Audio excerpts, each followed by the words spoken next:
Bem-vindos a mais um episódio da terceira temporada do Café com Sal, que você acompanha todas as terças-feiras, às 8 da manhã, tanto no Spotify quanto no YouTube, o podcast que sempre fala de carreira, de empreendedorismo, de liderança e outras cositas mais. Cada semana, um personagem, uma pessoa, um profissional, um empreendedor, alguém que fala e representa um setor ou uma vertical diferente. Olha que gostoso. Se você gosta do nosso conteúdo, ajuda a gente, compartilha, dá o like, o sininho, o diaba 4, como diz o outro, para poder divulgar o trabalho que a gente faz com tanta seriedade, paixão e apego. Os cortes com essas informações aí picotadas, vocês encontram tanto no Spotify, não, perdão, no LinkedIn, no TikTok e no Instagram.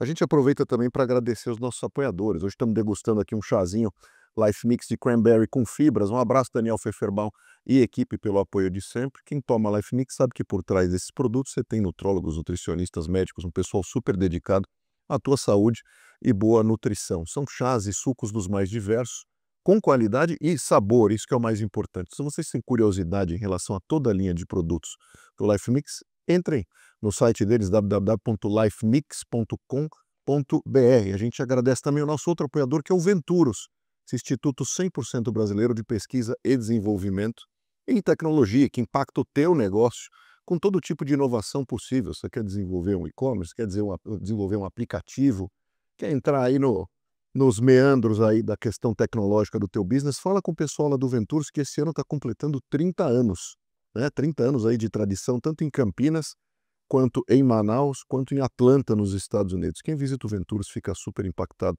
com a estrutura e capacidade de atendimento deles. Entre em contato com a turma lá, www.venturos.org.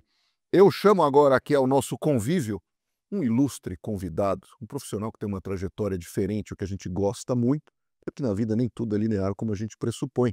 Quem está hoje aqui com a gente é o William Borghetti, uma das principais referências de neurociência e neurocomunicação do Brasil. Ele vai ser humilde e vai dizer que não, mas é isso. É um cara que fala nas redes muito sobre os temas que nos trazem muita angústia do ponto de vista de autoconhecimento e de relacionamento com os outros, inclusive de entendimento das nossas relações e da nossa própria existência. William, é um prazer ter você aqui com a gente no Café com Sal. A gente, antes da gravação, já foi uma aula, eu estou animadíssimo aqui, porque o que a gente vai aprender hoje, se Deus quiser, porque está sendo filmado, será eternizado. Muito bom. Nas redes, né? E também no nosso cérebro, claro. William, me conta uma coisa, como é que alguém tem uma trajetória tão curiosa como eu tô, que pula de um lado para o outro? Você é um cara que tem formação em administração, como a gente estava falando, e virou essa grande referência em neurocomunicação. Como é que isso aconteceu? Não precisa resumir. Esse é o nosso papo aqui também hoje. Obrigado por ter vindo novamente. Legal, Fábio. Obrigado pelo convite. Quero aqui publicamente agradecer a Isa, que está lá nos bastidores, né? Verdade. Teve muita Heroína. paciência. Heroína. E a Madá também, que é nossa cupido, nossa madrinha. Que Madá, um beijão para você, Madeleine Lotko, para quem sabe, no húngaro. Obrigado por essa indicação aqui do nosso Eu chamo ela de Lasco e ela fala... Lasco, ela fala, vai se lascar. É, exatamente. Então, a Madá que fez essa conexão. Mas a Isa, eu enrolei ela bastante, queria deixar aqui registrado. Ela tem extrema paciência e e gentileza. Isa Kotite, procure ela. Ela entrou a menina que fazia toda essa agenda minha dos podcasts, que é a Amanda, ela foi promovida para uma nova área que nós criamos lá no IBRANEC, no Instituto Brasileiro de Neurocomunicação. Foi para a área de sucesso do cliente. E aí a Gisele entrou e fez aí o trâmite, ela entrou no meio da divisão. Na quebra. Mas estamos aqui. Obrigado. Você foi uma vítima do processo. Isso. Mas está sendo reconhecido. Obrigado aqui publicamente. Bom, Fábio, é o seguinte, antes de fazer administração, eu fui fazer engenharia. Fazer engenharia? E eu sou técnico de segurança do trabalho e eu tenho formação em mecânica automobilística. É mesmo? É. Você sabe que eu já fui cipeiro voluntário, né? Olha só, estamos nessa... Pelas aleatoriedades da vida, mas que eu falo sempre que é impressionante como em algum momento a gente olha para uma coisa muito aleatória, né? Eu trabalhei 10 anos no Inmetro, com inspeção de cargas perigosas, né? Da minha formação em mecânica automobilística. Eu venho de uma família bem pobre, bem de periferia lá de Mauá, né? Sim. Quem não é de São Paulo, aqui no Grande ABC. Você sabe que quando o pessoal fora de São Paulo, eu falo Mauá, as pessoas não têm muita referência de distância e tal. Eu falo, vocês já ouviram falar que o Itaquerão, ele é um estádio que fica muito longe no centro, um estádio bem afastado. O pessoal, é verdade, lá no final da... Porque eu sou corintiano, muito bem. Não, mas é a referência, né? Sim. Morumbi. Exato. Que horas são lá agora em Mauá? Exatamente. Então, assim, aí eu falo, sabe o Itaquerão? Assim, então você passa o Itaquerão, pega Jacupêssego e toca pra frente que você E vai vai, pegar em Mauá. Então, vai. Mauá tá depois do finalzão da Zona Leste, né. E o meu pai, ele sempre trabalhou como pedreiro, né, e na minha cabeça o pedreiro evoluído, o nível 2 do pedreiro era o engenheiro. E aí eu fui fazer engenharia. Quando terminou o ensino médio, eu fui fazer engenharia. Só que eu sempre digo assim, a falta que faz uma orientação. Se eu tivesse feito um teste vocacional, provavelmente o profissional me diria o seguinte: "Olha, eu não sei o que você vai fazer, mas não é engenharia". E eu me lembro que a primeira prova, eu tinha 3 meses de faculdade, eu tirei 0 na prova de cálculo. 0. Eu não fui mal assim, 3, 4. Eu tirei 0, eu gabaritei a prova, eu errei todas as Que é coerente com a resposta quando o professor te pergunta e você fala: "Não sei". pois Você é. realmente não sabia. Então eu acho que eu vou mais para um lado filosófico, um lado humano, né. E aí eu fui fazer a engenharia, não deu certo, obviamente. E aí, eu saí desse lugar e eu fiquei até os 30 anos empreendendo. Então tive algumas empresas, eu falo que dá pra gente um dia fazer um podcast sobre Porque a empreendedorismo. vida é um eterno empreender, em Com algum aspecto. certeza. E eu provei os 2 lados do empreendedorismo, assim, andar de lancha, de Harley Davidson, de Mercedes e cortarem a luz de casa, assim, os 2 lados, intenso. E aí quando eu estava com 30 anos, eu pensei assim: "Cara, quando você tem 20 e poucos anos, você quebra uma empresa, você vende tudo, paga todo mundo e toca a próxima, Vamos para a próxima. toca o pau". Agora 30 anos, eu já falei: "Cara, já não dá mais para errar tanto, né". E aí eu fui fazer uma faculdade de administração de empresas. Aí me formei com 34 e a faculdade de administração, ela me deu uma ótima visão, porque eu tinha uma empresa de terceirização de serviços, né. Aliás, fui extremamente bem recebido aqui no teu condomínio, tá, fica aí o pessoal lá da É, é, um beijo para a turma aqui pessoal da da portaria, né, GR, segurança que acompanha também o café com sal. Olha aí, pessoal, sem porque vocês a seríamos menina nada. da portaria me perguntou se eu sabia chegar aqui, eu disse que não, veio uma outra pessoa, então assim, e eu vim dessa área e acompanho ali, né. Isso te chamou a atenção? A gentileza de me trouxe até a porta do elevador, falou: "Você sobe, a hora que você abrir o elevador", sabe, Não, assim, o aquela pessoal aqui coisa é bem nota 10. muito bom. Nota 10. E aí, o que que eu percebia, Fábio, que pessoas, eram muito boas no que faziam ali na sua casinha, O seu quadrado. sentado ali, fazendo uma planilha, e tal. E aí eu me lembro de um caso muito específico, eu tinha um funcionário, chamava André Santos, um cara maravilhoso, cito o nome dele nos podcasts devidamente autorizado por ele, né. Sim. O André era um cara espetacular, ele era um engenheiro lá da minha empresa, e o André era o seguinte: vamos supor, eu vou fazer um trabalho aqui no teu condomínio. O André chegava aqui e fazia assim, olhava, olhava, aí ele falava assim: 5 vassouras, 3 litros de detergente, 8 panos. Nesse nível. Assim, o cara Minority Report. gênio, velho, o cara gênio, ele olhava e ele fazia isso aí. Aí, às vezes, eu mais na parte comercial dessa empresa de serviços, eu ia lá falar com um síndico ou com alguma empresa para fazer o trabalho, e o síndico me perguntava assim: "William, o que que você acha aqui de produtos? Quanto que vai usar, tal?" Eu falei: "Cara, assim, eu sou do comercial e tal, mas fica tranquilo, vou trazer um cara aqui que você vai ver. Ele vai subir nessa mesa aqui, ele vai dar uma aula aqui, vocês vão chorar". Aí o André chegava lá: vassoura, tem que limpar, vassoura, pano". Nível de expectativa lá em Eu cima falava: para "Mano", né. e aí o cliente falava: "Esse cara é o cara bom que você fala?" E eu falo: "Mas é, porque lá comigo ele é muito bom, como é que ele não consegue falar aqui?" E aí eu comecei a olhar aquele olhar incomodado de: existe um fator emocional que mexe na potência técnica, na performance, que é o cara que vai bater o pênalti. Vou usar um bom exemplo aqui, o Danilo, que jogou tanto no São Paulo quanto no Sim, Corinthians, o Zidanilo. Zidane. Aquele lance lá, a bola cai no pé dele contra o Chelsea lá na final do Corinthians, ele tipo: "Olha, tá, um gol, deixa eu mandar a bola aqui", e tum, e dá um chute na maior tranquilidade do Hum, mundo. O Dida, sim. que o mundo tá caindo, ele ia lá, catava um pênalti na final, Parece que para ele tudo tá numa fiz meu velocidade trampo, né. Porque vamos pensar assim, ninguém joga no Corinthians, no São Paulo, no Palmeiras, no Santos, que não sabe chutar, cabecear, dar passe, isso é normal. Qual que é a diferença? Na hora que o estádio está cheio, na hora que tem uma questão emocional envolvida, a pessoa sabe gerenciar, porque eu sempre digo que não existe controle emocional. Você tem que controlar as suas emoções. Emoções foram feitas para não serem controladas. Entra um ladrão agora armado aqui, eu falo: "Não vou ter medo". Decidi, controlei meu medo. Isso é impossível, mas eu posso gerenciar. Pô, tem um cara armado, eu vou falar baixo, eu não vou fazer movimento brusco, né. Então eu, apesar de ter medo, apesar de estar ansioso, apesar de estar ali, eu consigo gerenciar. E eu comecei a perceber que havia um processo nisso, né, que a pessoa, quando ela estava com o emocional abalado, isso fazia ela ter uma menor performance. Falei: "Tá, isso aí é interessante". E aí fui estudar a questão do medo de falar em público. Foi a primeira linha de pesquisa que eu fiz.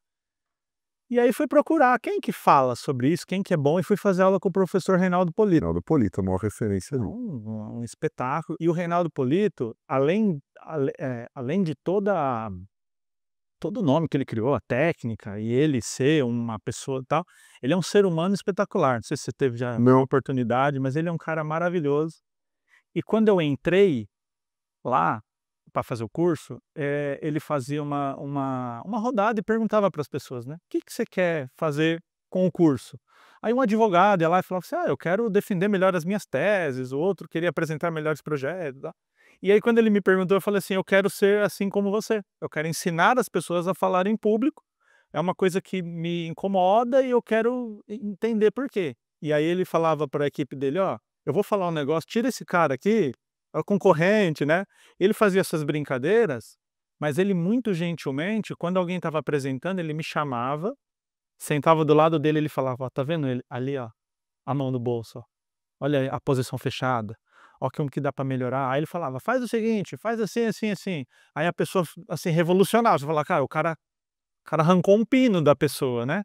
E ele me ensinou muito nesse sentido, assim. O Polito foi um cara mega gentil, que eu sempre gosto de registrar Héroe. essa é o Polito, ele não precisava fazer aquilo para mim, ele Não. já está consolidado, ele já é o grande nome, mas muito gentilmente ele Tá explicado que o cara realmente gosta do que me faz. ensinou e me ensina muito, inclusive, sigo ele lá e é um cara que tá nessa ativa aí. Eh, e aí comecei a aprender isso, Fábio, entender, e aí chegou um momento que eu comecei a perceber o seguinte: tá, tem uma coisa da comunicação, de como você fala, como você põe a palavra, o tom que você usa, tem gente que você tem que ir mais direto no assunto, tem gente que você tem que dar uma manobrada, mas espera aí, tem uma coisa emocional aí. E onde eu vou estudar isso daí? E aí foi quando eu conheci a neurociência. Cara, e a neurociência ela te dá umas respostas que você fala: "Uau!", assim, né. "Uau, é isso que está acontecendo". Então, às vezes, umas questões técnicas, por exemplo, a gente tem uma barreira chamada hematoencefálica em volta do cérebro, que é uma barreira hemato, de sangue, né, uma barreira ali que fica em volta da caixa craniana aqui, que ela serve para que os vírus, bactérias e qualquer coisa nesse sentido não acessem o cérebro, que é a área mais bem protegida, né, o bebê mimado do corpo humano é o cérebro. Então se você estiver morrendo lá de fome, o teu rim vai parar primeiro que o teu cérebro, tipo, o teu cérebro ele vai ser a última instância que vai chegar. Tanto que os remédios psiquiátricos, você vê que eles não avançam tanto como o mundo. Inteligência artificial, IA, sei lá, e a gente toma o mesmo remédio para depressão que a gente tomava 30, 40 anos atrás. Verdade, nunca parei É, pra pensar nisso. porque É desse cuidado. porque precisa romper a barreira hematocefálica, que é a grande questão, a grande dificuldade. O cortisol, que é muito conhecido por todo mundo, quando você se estressa, o cortisol ele tem uma molécula tão pequena que essa peneira que a barreira hematoencefálica faz, o cortisol ele é menor que essa peneira. Então ele passa. O cortisol ele é lançado aqui nas suas glândulas suprarrenais, ele cai na sua corrente sanguínea e ele acessa o teu cérebro. Quando ele acessa o teu cérebro, ele inibe o funcionamento de uma área chamada hipocampo, que o hipocampo é uma área que é o teu Google. Quando você fala assim: "Qual é a capital do Brasil?", tem uma voz que fala para você. É o teu hipocampo, que ele vai lá no seu arquivo e traz e fala: Acessa e traz. "Aqui a informação que você precisa". Ele inibe o hipocampo, então o hipocampo não funciona. É quando você tem o tal do branco. Você fala assim: "Cara, qual é o seu nome completo?", aí você fala: Cara, qual que é o meu nome completo?". Fala: "Porra, Você acabou de viajar pra um você lugar e não lembra. não lembra, porque você está num nível de estresse ali, por estar falando em público, tá". Tanto que tem um caso que todo mundo já passou, você está num bate-boca, numa discussão, você está com tua o teu estresse em alto nível ali e tal. Você tá ali, discute. Aí você chega na tua casa, vai tomar um banho quente, relaxa, aí você fala: "Por que que eu não usei esse argumento?". O argumento vem na hora do banho, na hora que você deita no colchão ali, na sua cama, porque a hora que você relaxa, esse cortisol ele é metabolizado, e aí o teu hipocampo pode trabalhar com toda a gama. É o exemplo do advogado na audiência, por exemplo, no Pois. calor do debate ali, etc. Pô, o cara desse, claro, afeta diretamente a profissão do cara. Pois é. Então quem que é o advogado que vai ter alta performance num júri, É o que né? sabe a lei de cor ou que controla as emoções? Pois é, que gerencia, Gerencia. que gerencia. Exatamente. Não queremos controlar, queremos gerenciar. Então, às vezes, a gente pode pensar uma coisa assim: talvez alguém com conhecimento técnico nota 8, nota 7, vai performar melhor que alguém nota 9. É o fazer prova. Sabe aquele aluno que sabe tudo, mas chega lá na hora do vestibular, ele não performa tanto, porque ele se desespera, ele tem uma pressão, por ele todo mundo falar que ele é inteligente, ele acha que tem que performar e tal, e um outro lá que é 7, beleza, ninguém espera muito dele, ele vai lá de boa, fala: "Ah, vim fazer essa prova aqui porque me encheram o saco", vai lá e passa. Então, há uma relação entre conhecimento técnico e gerenciamento emocional. E é isso que a neurocomunicação, que é o nome que eu dei para isso que eu estudo, porque eu não encontrei nenhum lugar que fazia isso. E é engraçado que neurocomunicação, obviamente, não foi uma palavra que eu inventei, porque é uma palavra óbvia, né? Juntei duas palavras existentes. Mas, por exemplo, quando eu fui comprar ver o domínio neurocomunicação.com.br, ele estava livre. Ele estava É disponível. o site neurocomunicação.com.br é o que direciona para o meu site. O youtube.com/barra neurocomunicação é o meu canal, né. Então eu falei: "Cara, talvez tenha um negócio aí para ser visto, para começar a fazer esse gerenciamento de como é que a gente se comunica", e é o que eu falo sempre, para falar para você agora, e quando você fala, nós estamos gerando conexões e trilhas neurais e para fazer sentido aquilo que a gente fala. Então para eu falar, eu estou usando muito do processamento neural.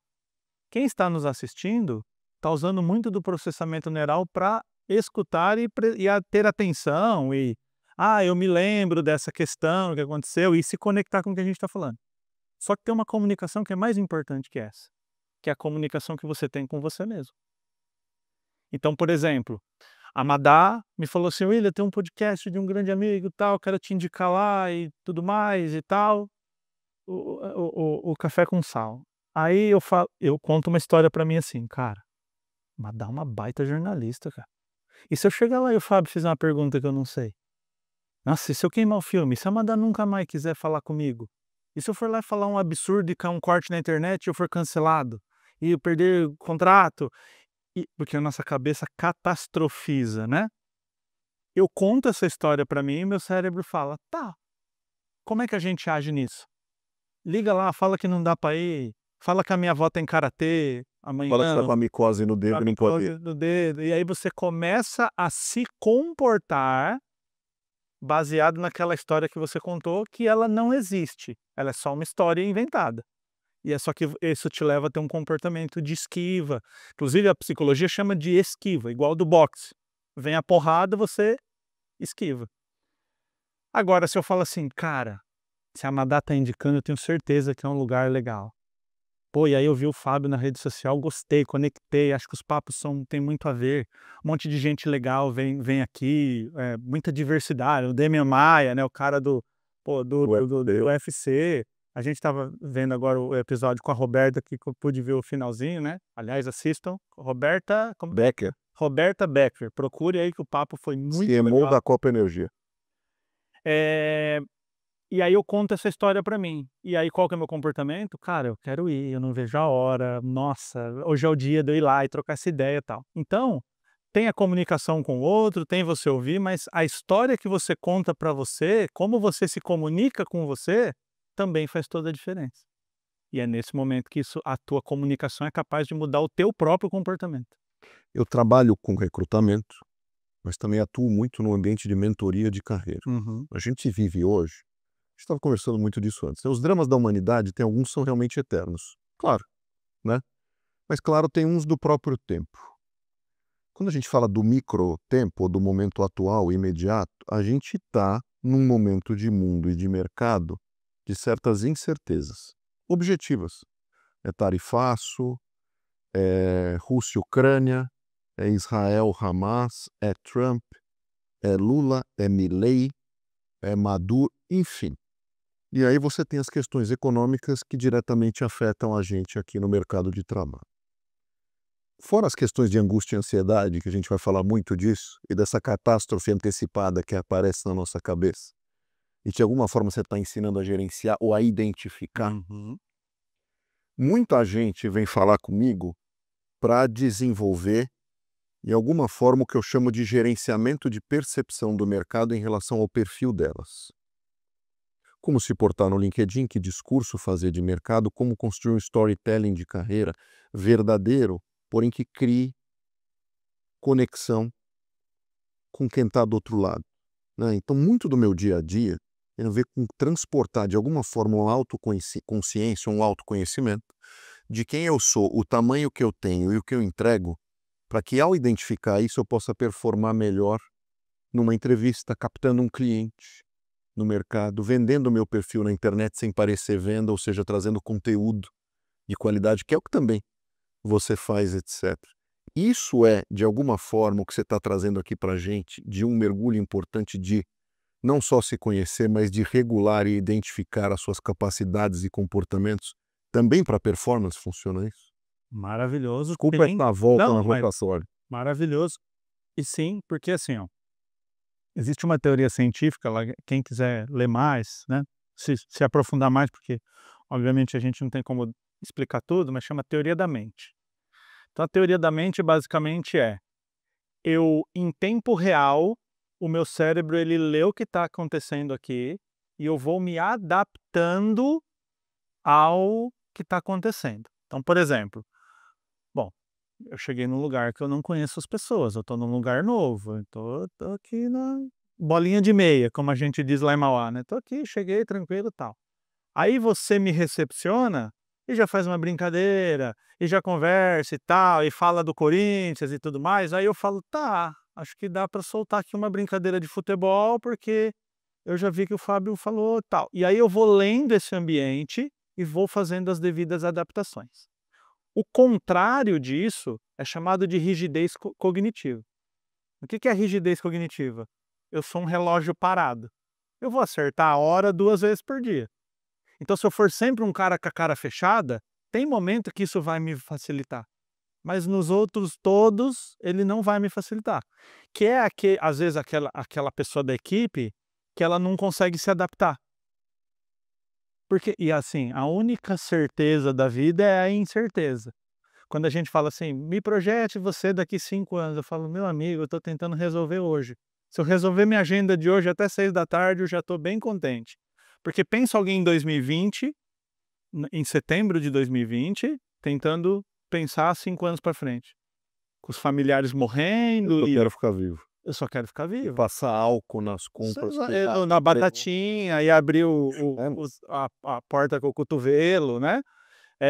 Eu jamais, em qualquer tipo de pensamento em 2020, eu esperaria estar aqui falando com você agora, né. Então, às vezes eu falo: "Pô, essa coisa do tá bom, eu penso, projeto, a empresa ter seu dobro e tal, mas o que vai acontecer nesse meio, o que você falou, a política, pô, o país invadiu o outro, acabou, muda tudo, vira, gira, inverte, um ganhou daqui, um ganhou dali". Então, essa flexibilidade cognitiva ela é bastante importante de o próprio Darwin traz o conceito de quanto melhor você se adapta ao ambiente, você tem mais chances de sucesso. A própria palavra inteligência, aquilo que a gente fala, né, da inteligência, a palavra inteligência vem de interlegere, que é ler do lado de dentro, né, o que está do lado de fora. Então, por exemplo, eu chegar aqui e fazer uma brincadeira, como eu disse, de futebol, cabe bem no ambiente, nós estamos num ambiente informal, é muito tranquilo e tal, né. Será que se eu chegar aqui e falar um palavrão, uma coisa de conotação sexual, será que cabe bem? Então é inteligente, eu li o ambiente e falei assim: "Tá, essa piada cabe, essa aqui não é legal". Eu dei aula muito tempo em colégio de freira, E eu já dei uma palestra só para freiras. Então você olha assim, toda uma plateia cheia de freiras. Eu deixo de fazer brincadeira, piada e zoeira? Não. Porque é o meu jeito. Eu só consigo explicar se eu fizer uma piada. Mas você se adapta à temperatura da sala. Exatamente. Então, por exemplo, Isso é uma habilidade, William? total, É um skill. é uma habilidade, é uma skill e É aprendida. impressionante quando numa reunião você identifica profissionais que reiteradamente não conseguem sentir a temperatura da sala. Exatamente. Isso é tão prejudicial. Aí você pensa na venda. O cliente que fala assim, cara, agora não é hora do ataque. O cliente está inseguro. Não é hora de falar, não, não, fecha aqui o negócio. E aí você fala assim, cara, você não precisa comprar comigo, tá tudo bem. Você dá um passinho para trás para ele ficar muito tranquilo, tal. Aí viu que ele, oh, mas como é que funciona aqui? Não, peraí, vou te explicar e tal. É você saber a leitura. E aí você citou uma coisa muito legal, que é a entrevista de emprego. Que a entrevista de emprego também é uma venda. Você senta lá para vender uma coisa para o outro. Eu, por ter vindo da área de RH e ter trabalhado numa área que o turnover é absurdo, né? A área de facilities. Eu já fiz, sem medo de errar, eu já fiz mais de 1000 entrevistas de emprego. Eu sendo o entrevistador. Eu tive semana passada em Mogi das Cruzes fazendo um evento chamado Decola Jovem, que era um evento profissional para os jovens que estão ingressando na carreira no mercado de trabalho. E aí eu dei uma palestra lá para eles e eu disse o seguinte: a pessoa que mais quer que você passe na entrevista não é você, é o entrevistador. Ou você acha que ele quer fazer 100 entrevistas? Ele quer achar o primeiro na primeira entrevista. Já que você está sentado ali, ele fala, cara, tomara que essa seja a pessoa. Inclusive, a vida dele é um inferno e provavelmente está odiando estar ali. Não por você, mas por ter que fazer isso novamente. E aí eu falei para ele assim, por que que uma empresa tem uma vaga de emprego? Vamos voltar para trás. Por que que uma empresa tem vaga de emprego? Você acha que uma empresa multinacional fala assim, rapaz, o Brasil tem muitos empregados, né? Vamos abrir 100 vagas para dar uma força para o mercado? Então, é fazer a nossa... Vamos fazer a nossa contribuição? Não. A empresa tem um problema técnico, tem que apertar um parafuso lá e não tem quem aperta. O líder da equipe de apertador de parafuso, o que ele faz? Ele vai no RH e diz assim, RH, busca um apertador de parafuso no mercado. O problema agora é seu, RH. E o RH vai no entrevistador, lá no recrutador, e fala, agora o problema é seu. Você tem que achar um profissional no mercado que se encaixe em algumas diretrizes e que atenda a nossa necessidade. Seja um bom apertador de parafuso, mas a empresa tem uma política XPTO que ele tem que atender. Pronto, agora o BO é do entrevistador. Ele quer fazer uma ou quer fazer 100? Ah, ele quer fazer uma. Então você concorda que quando você senta, você é a pessoa importante e ele quer que você passe? Primeiro, já temos um ponto bastante positivo aí. Segundo ponto, você sabe o que essa empresa espera? Aí, por exemplo, você fala assim, eu quero virar 20 horas trabalhando porque eu sou muito louco, eu quero pegar e bater todas as metas. Aí a missão da empresa lá é cuidar da saúde mental dos colaboradores. Isso é um valor Completamente que não desconectado. tem nada a ver. E aí você precisa conhecer o outro para que na hora de se comunicar, você saiba o que o outro espera. É igual um relacionamento amoroso. Eu conheço a menina lá que gosta de samba e leva ela no metal. Não tem sentido nenhum isso. Mas quando a gente transfere para isso, fica bobo, né? Tá, e por que você vai na entrevista de emprego e fala uma coisa que não tem nada a ver? Você leu a missão, visão e valores da empresa? Você entende? Você se preparou para aquela entrevista? O que essa empresa está projetando? Ser a líder de mercado em 10 anos. E você falando assim, não, eu tô de boa, eu não quero... Então assim, Estou buscando um lugar tranquilo para ter equilíbrio. Então assim, ó, todo mundo tá certo. Quem quer trabalhar 20 horas e quem não quer trabalhar 5. Tá todo mundo certo. Desde que esteja no lugar que queira também isso. A gente falou de um aspecto que é você sentir a temperatura da sala, não sentir a temperatura da sala. Na verdade, tem a temperatura errada da sala, né? É o que a gente está falando aqui. E tem um terceiro aspecto que eu vejo muito também, que é o quê? Que é simplesmente não sentir a temperatura da sala. Que é aquela pessoa que volta para mim e fala assim, não, como foi na entrevista? Não sei te dizer se eu fui bem ou se eu fui mal. Dá a impressão que ela não teve naquela sala, não estava presente. Isso é o quê? É falta de investimento em autoconhecimento, é um bloqueio que se cria em função da situação, e a pessoa não se permite nem estar lá. Ou de repente ela está tão identificada ali com o outro que ela quer simplesmente transparecer uma personagem que nem é ela, mas que ela supõe que o interlocutor quer entrevistar ou quer ouvir, ela se faz aquilo, ele ficou tanto naquela personagem que não conseguiu nem identificar o que realmente Ou, aconteceu ou, ali. ou talvez um quarto aí, ou quinto alternativa, que é eu quero sair daqui logo. Tá aqui meu currículo, eu estudei nessa escola, Quero fazer o tempo passar rápido. né?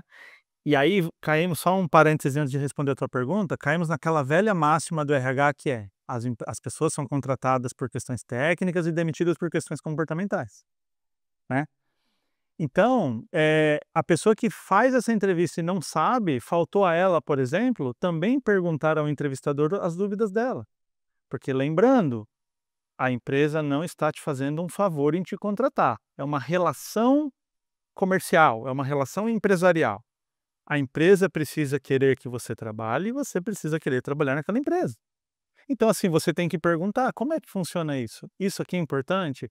Olha, sei lá, a pessoa tem um filho recém-nascido. Olha, para mim, o meu filho recém-nascido é importante. Ela precisa querer Como a escolher. empresa vê Porque isso? assim, a gente vive numa sociedade que assim, você é obrigado a aceitar É, proposta e você precisa suplicar para trabalhar naquele pra lugar. trabalhar naquele lugar. Sem pesquisar aquele lugar, sem entender quem é aquele gestor, aquela gestora, e sem entender se aquelas inúmeras variáveis fazem sentido no que você está Exatamente. escolhendo. Você vê, por exemplo, lá no IBRANEC, no meu instituto, né, Instituto Brasileiro de Neurocomunicação, nós temos uma área chamada sucesso do colaborador. Tem a sucesso do cliente e sucesso do colaborador. A Laís que toma conta lá desse time. Então, por exemplo, a própria Laís, que cuida do sucesso do colaborador, ela é uma mãe de um menino de 10 meses.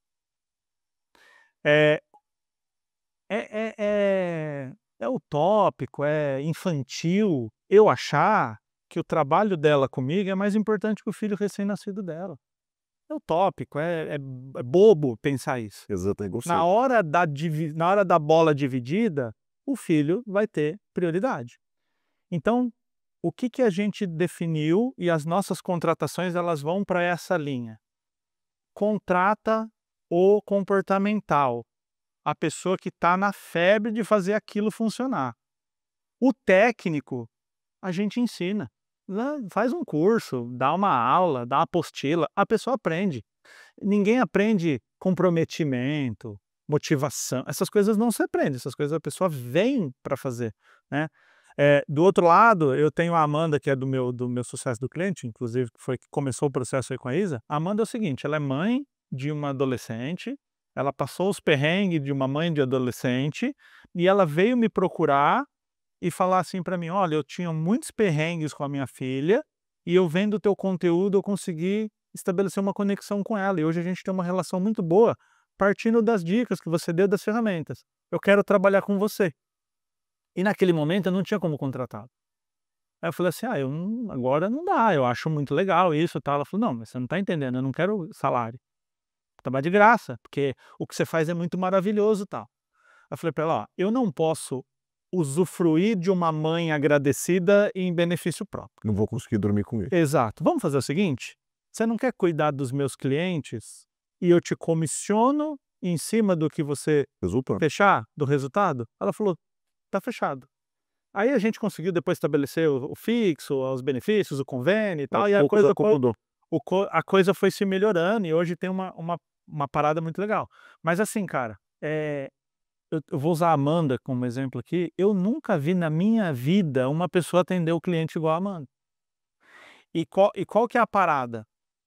É o cliente do portão para dentro, é o cliente que já pagou, já assinou o contrato, eu não preciso mais puxar o saco dele, mas eu falo: "Trata essa pessoa bem". Mesmo que ele já pagou, eu já conquistei, eu já mostrei para ele que dá. Então, a partir do momento que você olha para o outro e fala assim: "O que que essa pessoa precisa? Qual é a necessidade dela? Como é que eu posso contribuir?" E respeita o seu jeito de ser, a forma com que você, traz, a forma com que você fala. Uma pergunta que me fazem muito é assim: "Eu devo me adaptar ou devo ser eu?" Eu devo ter, né? Grande pergunta. Eu falo: dicotomia, A ou B, ligado ou desligado, isso é coisa inventada da nossa cabeça. Biologia não trabalha desse jeito. É igual você fala assim: ou eu tenho 32 de febre ou 40 de febre. Não é assim. A temperatura se ajusta, a pressão arterial se ajusta, frequência respiratória, tudo se ajusta num espectro. Então eu sempre falo assim, tem o Pareto lá, o 80-20, né? 80% de você seja você. Se um dia eu for convidado num podcast para falar, só que não pode fazer brincadeira. Para mim não serve, eu não consigo. Dar uma palestra tem que ser a palestra eu dei uma vez uma palestra no batalhão da Polícia Militar de Sorocaba, para o pessoal do ProERD, Sim. fui explicar tecnicamente como a droga funcionava no cérebro para eles terem mais substrato no trabalho. Cara, sabe pra você entrar num lugar, num auditório, tem 200 policiais fardados na tua frente? Tem piada? Claro. Fala, pô, lá em Mauá eu vejo 2 polícia passando, a gente já fica de olho, imagina 200 na minha frente. Ha, ha, ha, piadinha e toca no conteúdo. Agora 20% é onde eu me adapto. Que aí, por exemplo, eu não vou fazer, lá fumar maconha na frente do polícia, ou fazer a piada sexual na frente da freira. Claro. Então eu tenho 20% de adaptação. Então eu respeito o jeito que eu sou, porque para eu ser desse jeito aqui eu não estou precisando, é natural. Estou aqui falando, para mim eu estou falando aqui faz 5 minutos, já deve ter, sei lá, quanto tempo que a gente está falando aqui, porque é natural. E tem os 20% que eu falo, eu estou entendendo mais ou menos do que a gente está falando aqui e tal, e vou fazendo essas devidas adaptações. A neurocomunicação, do que eu entendo, claro, da minha ignorância, ela tem obviamente diversos aspectos e vamos dizer assim, entra aí por diversos meandros e tecidos e ambientes. O nosso público, tem muita gente, William, que é empresário, executivo, e tem uma coisa que me marca muito, que é o seguinte, você falou muito de cliente aqui, e a gente fala muito do ambiente de RH, por exemplo, e do empregador, que é o papo da marca empregador. Uhum. A gente acabou de conviver com uma pessoa que é craque do marketing aqui. E a neurocomunicação, a neurociência está muito dentro do marketing, né? O marketing rege, inclusive, inúmeras, né? Nosso tecido social tem muito do marketing dentro dele, de gerar comportamento, etc. e tal. E você falando aqui, eu fui para esse ambiente, porque eu estou pensando do outro lado da mesa, e me veio exatamente aquele TED do Simon Sinek, do Golden Circle, do Círculo Dourado, daquela teoria, que ele fala do aspecto corporativo da empresa, que para quem quiser assistir é só buscar, do diferencial da Apple, a gente falou do Zidanilo, né? Aham. A Apple tem acesso, assim como a Dell e inúmeras empresas, aos melhores talentos da Ivy League americana, das maiores universidades. Aliás, um pequeno parênteses, Sim. as Big Techs são as maiores contratantes de neurocientistas. Pronto, fechou, exato. Quando a gente fala do empregador, da atração de talento, da marca empregador e do cliente, onde entra a neurociência nisso? Do teu lado de conhecimento, porque assim, aquele exemplo da Apple é muito marcante para mim até hoje, aquele TED é de 2009 ou 2010, se não me engano, e o cara falou lá, se amanhã a Apple lançar um aspirador de pó, que nada tem a ver teoricamente com a linha de produtos dele, você seriamente considerará pelo que representa a Apple, mas antes disso pela maneira como a Apple se comunica com o público, e essa comunicação faz gerar movimento. Ela comunica, ela vai lá no límbico, no reptiliano, ela não fica só no neocórtex. Como é que a gente pode traduzir isso em miúdos? Muito bom. Primeiro que assim, quando a gente sabe conversar com um público, e a Apple talvez seja o maior exemplo do mundo, né? Por que que você paga 3 vezes o valor de um outro telefone que faz a mesma coisa, né? Um outro smartphone de outra marca. Que às vezes, tecnologicamente polêmica, nem é superior. É. E aí a gente paga. Por algum motivo faz com que a gente pague 3 vezes mais, enfim. Primeiro é uma história bem contada, né, começa de uma história bem contada, aquela coisa da confiabilidade. Então, por exemplo, hoje eu sofri um assalto em fevereiro, em frente ao aeroporto de Congonhas. E aí na hora que o ladrão virou a esquina, assim, com a moto e foi embora, eu não fiquei pensando assim: "Cara, meu aparelho, um aparelho de R$ 10.000", não. Qual que era a minha preocupação? O banco, Os meus ou dados. rede social. Então assim, aí eu pensei: "Cara, agora vamos ver se o engenheiro de softwares da Apple, ele é bom mesmo".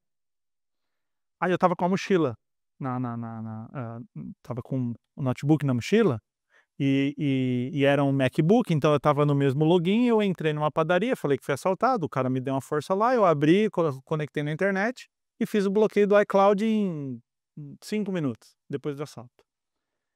Então, assim, meu prejuízo foi apenas, que não é pouco, mas foi apenas do aparelho, porque é imensurável o tamanho do prejuízo. Por exemplo, a pessoa acessa a minha rede social, tô morto. Sim, você vive disso. Né? E ele vai acessar muita gente. Tem muita gente que me conta coisas assim muito íntimas lá ao filho, sobre, né, sobre abusos, sobre coisas muito íntimas, enfim. Imagina isso sendo exposto, qual que é o custo disso, né? Então, por exemplo, a minha confiabilidade nessa questão me faz tomar essa decisão. Então eu vejo que é mais ou menos quando se coloca influencers para fazer as tal das publis, né? Aí você pensa assim, cara, eu confio lá no, sei lá, no Cristiano Ronaldo. Então quando o Cristiano Ronaldo fala para mim que aquele produto é bom, o Cristiano Ronaldo não ia me falar do negócio ruim. Deve ter uma equipe, deve ter alguém que avalia, faz muito para chegar no momento do cara lá e botar o nome dele no lugar. Então eu penso que quando você tem uma marca bem estabelecida, e, e quando a gente fala marca bem estabelecida, vem história bem estabelecida, conexão com o cliente, tempo e toda essa coisa Big Brother lá de que 1984, lembra? envolve. Aí é o exemplo que você fala tipo, se ele vender um aspirador, você fala assim, cara, esse cara não entende muito de aspirador, mas ele não ia botar a marca dele num negócio, porque é um risco muito grande, então eu tenho certeza que ele fez isso. Então eu também vejo que, numa escala menor, nós também construímos a nossa reputação, ou quem a gente é, todo dia um pouquinho. Então tem uma coisa que é muito louca assim, né? Todo dia, nos últimos 3 anos, todo dia que eu tô falando é todo dia, tá? Ano novo, Natal, Carnaval, férias, Corpus Christi, todos os dias, 365 dias por ano, às 6 horas da manhã sobe um vídeo meu. Faz 3 anos. E aí eu tenho uma plataforma que eu lanço, eu faço lá os cortes, então eu venho aqui no podcast, pego, jogo lá, tiro os cortes e programo. Solta essa aqui dia 1, dia 2, dia 3. E esses dias essa plataforma deu uma pane. E ela acabou não soltando os vídeos às 6 da manhã. Aí quando eu via que deu a pane, eu ia lá e manualmente eu colocava. O dia foi postado, mas não foi postado às 6. Quando eu acordava e abria a minha o meu Instagram, tinha mensagem assim, cadê o vídeo de hoje? Porque para mim virou um fluxo. Entra lá, faz, pá, solta, e beleza. Mas para quem está me assistindo todo dia, é a mensagem, porque o 99% das pessoas abriu os olhos, pega o celular e olha. E aí, se ela acorda às 6h30, 7, 8, 9, 10, a primeira coisa que ela vai ver é meu vídeo que foi postado às 6. Inclusive, isso fez a rede crescer, e é o que todo dia perguntar, como é que eu consigo aumentar a seguidores? Eu falo, constância. Você tem que ficar todo dia, que é o que eu chamo de método da goteira. Uma goteira, se pingar um pingo agora em você, não faz nada. Mas uma goteira, 5 anos, cara, derruba esse prédio, Vitor. Sim, estalactite, estalagmite. Exatamente. Então eu penso que essa construção diária, essa coisa do todo dia um pouquinho, essa coisa de você ir mostrando todo dia um pouquinho com constância, você vai construindo uma história. E talvez guardadas as devidas proporções, né? Eu e a Apple, mas assim, se eu chegar e falar, nossa, acabei de tomar, que aliás é muito bom, viu? Life Mix. Obrigado, William. E a Coração. fibra é muito. Anotou a feição que você gostou. Viu? E a fibra, ela também ajuda muito a questão do intestino nessa conexão que tem com o cérebro, né? Que o pessoal fala que é o segundo cérebro. Porque há controvérsias nessa frase. Apaguem isso, Marcelo. Eu não falei isso, tá? Foi IA. Tá? Mas assim, é porque tudo tem neurônio. A galera fala que o intestino é o segundo cérebro porque o intestino tem neurônio. Na ponta do teu dedão do pé também tem neurônio. Então, o dedão do pé é o terceiro cérebro, né? Essa é a grande na academia. Quem briga nisso? Mas quando o intestino está funcionando bem, ele diz para o cérebro, está tudo bem, tal, não precisa ficar mandando energia aqui para refazer, vai gastar com outra coisa. E você sabe que a própria... Às vezes eu saio da aleatoriedade, vou voltar na Apple, tá? Mas é uma informação Na importante. verdade, ainda permite voltar. Não assim. E eu sou TDAH Full HD 4K Premium, né? Eu contratei o plano completo lá do TDAH. Também. E uma das minhas terapias é sempre abrir uma nova conversa, um parêntese e fechar. Então essa é a minha terapia. Então eu vou abrir... Eu resolvo os meus problemas criando outros. Que é meio que isso. Porque é uma ideia de abrindo ideias e não fechar nenhuma. Então quem está assistindo fala, cara, esse cara falou de um monte de coisa e não concluiu nada. Então eu vou voltar para concluir. Mas assim, tem uma neurocientista maravilhosa no Brasil, talvez a maior do Brasil, que é a Suzana Herculano Rosel. Suzana Herculano Rosel, ela fez uma coisa que é bem de brasileiro, né? Ela fez o seguinte. Um dia ela chegou num laboratório de pesquisa e leu num artigo que o ser humano tinha 100 bilhões de neurônios. Inclusive, um outro grande neurocientista brasileiro reconhecido no mundo todo, que é o Robert Lent, ele tem um livro chamado 100 bilhões de neurônios, e ele era orientador da Suzana. Aí a Suzana fez uma pergunta que é bem de brasileiro. Um alemão não ia fazer essa pergunta, que é, quem contou? Dá 100 bilhões, quem contou? Aí o cara falou, sei lá, o artigo tal, vamos ver a referência. Aí foi no artigo. É o papo do 1000 folhas, né? Sobremesa. E de cortar o frango. Tem 1000 folhas? Tem 1000, né? Alguém contou? Aí vai um, vira que assim, esse papo surgiu um dia, alguém foi levando para frente e não se tinha o número exato. A Suzana foi lá, fez um processo lá e contou e deu o número de 86 bilhões. Ela cravou em 86. 100 era o número chutado, 86 era o número correto. Harvard, Stanford, Yale, Cambridge usam um artigo de uma neurocientista brasileira, que ela é da Universidade de Vanderbilt, nos Estados Unidos, foi embora, né? Porque, por exemplo, esse processo que ela fez na UFRJ, ela comprou o detergente que ela precisou lá para separar, né? A gente vê o quanto que a nota... Infelizmente, você vai servir o exército, tem que levar, na minha época, você tinha que levar o sabonete, o papel higiênico. É um horror, né? Você não tem as coisas básicas para produzir ciência de alta qualidade, sendo que tem grandes neurocientistas e cientistas de todas as áreas, né? E ela tem uma teoria que é maravilhosa, tem um livro dela chamado A Vantagem Humana. Esse livro é maravilhoso. Vai indicar tudo isso aqui, tá, pessoal? Fica na edição aqui, aparece tudo. Qual que é a teoria? A vantagem humana. A vantagem humana. Qual que é a teoria da Suzana Herculano, que é muito boa? Você pensa assim, ó, todos os animais da natureza, inclusive o hominídeo, antes de ser o sapiens, todas as nossas versões anteriores, eles vivem no mesmo ambiente. Eles viveram no mesmo ambiente, nas mesmas condições, um mais frio, mas a base ali é muito parecida. O que faz o ser humano ter essa capacidade cognitiva tão absurda à frente? Aí você fala assim, mais neurônio? Aí ela até brinca, ela fala assim, a baleia tem muito mais neurônios, o elefante tem muito mais neurônio que o humano. Ou a baleia não é mais inteligente que a gente, ou ela é tão inteligente que ela fala assim, deixa eu ficar aqui no mar de boa, para não me meter nessa treta. Preciso lidar com tudo isso que esses caras... Isso. Então, elefante tem mais neurônio, então não é mais neurônio.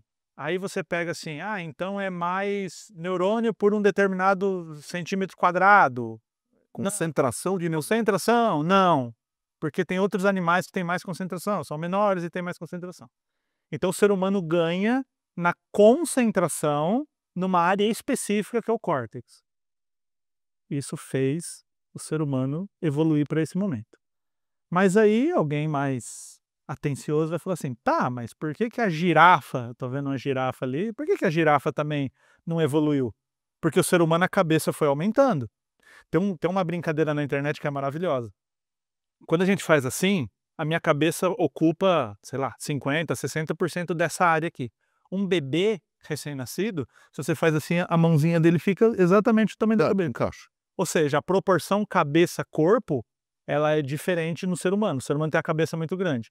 Tanto que o ser humano, nos nossos antepassados, eles ficavam 2 anos na gestação. A gestação foi diminuindo porque a cabeça não saía mais e morria. E aí os que faziam 1 ano e meio sobrevivia. E aí a evolução, a natureza vai diminuindo. Tanto que nós somos um bicho que não nasce pronto. O cavalo sai correndo. A tartaruga dura 1 minuto. sai e já está pronto. A gente não. A gente é um bicho que nasce e tem que ser cuidado. Precisa ser cuidado. Relação afetiva, é essa coisa toda. E aí, qual que é a teoria da Suzana? Que é maravilhosa e aceita muito bem cientificamente. A única coisa que uma das coisas que o ser humano faz que nenhum outro animal da natureza faz é assar a própria comida. Todos os animais da natureza, a não ser os que a gente alimenta, comem comida crua.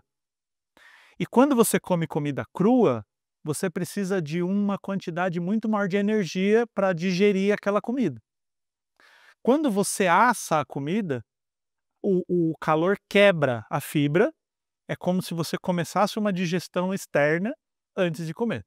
Se você comprar aquela picanha argentina de R$ 300 o quilo e morder ela crua, é dura. Ela só fica molinha por causa ali do fogo, né?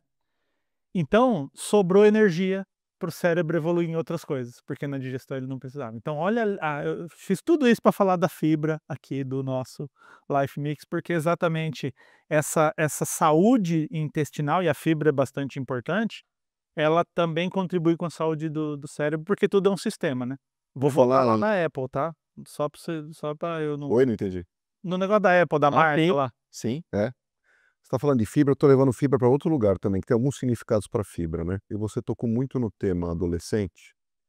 Quando a Madá veio aqui, ela inclusive depois lançou o e-book dela, super legal, de dicas de como identificar certos comportamentos do teu filho, adolescente ou adolescendo,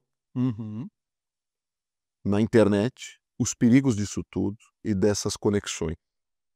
A minha preocupação, e a fibra eu estou te levando pelo seguinte: quando a gente lida com filho e com adolescente, uma das coisas que a gente tem que ter é fibra, persistência, resiliência, Exato.